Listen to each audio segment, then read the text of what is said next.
No, I want to say that, but I kind of feel that the MES takes their lead from the SEC. I would say that I think in terms of the amount of thought that's kind of gone into these sort of things, the US is really leading it. If you look at the different types of regulations they have in the US, they have like Reg A, Reg B, Reg CF, and things like crowdfunding have actually been around in the US for a significant amount of time, relatively longer. And so I guess, in terms of like the depth to which regulators have really thought about it, I would say it's definitely the US is leading it. But, whether or not they're going to allow these things to trade on, exchanges that have to have the right licensing, I think that's kind of like, it's kind of gray right now. The other one that we kind of see that's making a lot of news is Malta.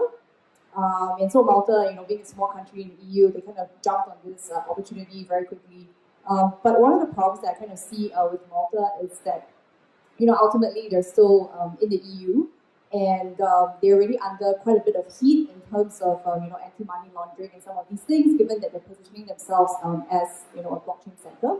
And one of the potential issues is that when you actually hold on to customers' like monies and assets, you actually need a certain license from the EU, which at this point, it's not very clear if the EU is just going to be like, oh yeah, Malta, go be your like blockchain center of Europe. I don't think it's going to be that easy, even though they really want to do it.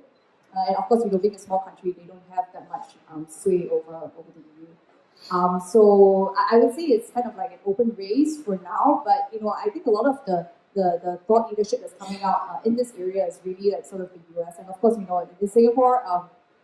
The MES has been very forward-thinking. If you look at the RMO, which is basically kind of changing the exchange model, that has very clearly stated that the reason for why they're actually looking to revamp the RMO is because of blockchain technology and new technologies like blockchain, which enable people to exchange things.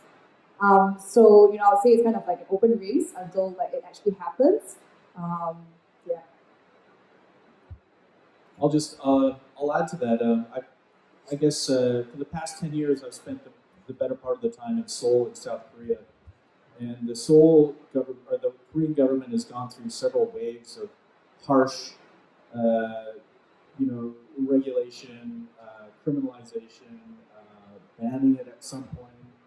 And the people in Seoul, the developers, the communities, the projects have just kept going along. And you wouldn't even notice anything was wrong.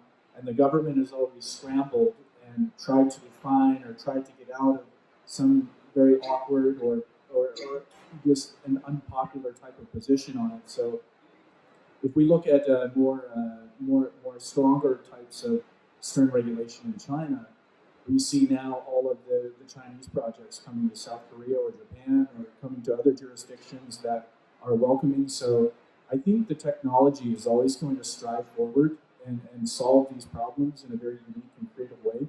And I think it's up to, especially the regulators in Korea and certainly in Hong Kong and Singapore, to do exactly what MES is doing, and that is to have the sandbox, to have an open dialogue, to discuss what is sane and rational, and clearly communicate to the entrepreneurs what is fair. And if there are dangers, certainly with AML or other types of issues that come up, we can have a discussion and we can solve them.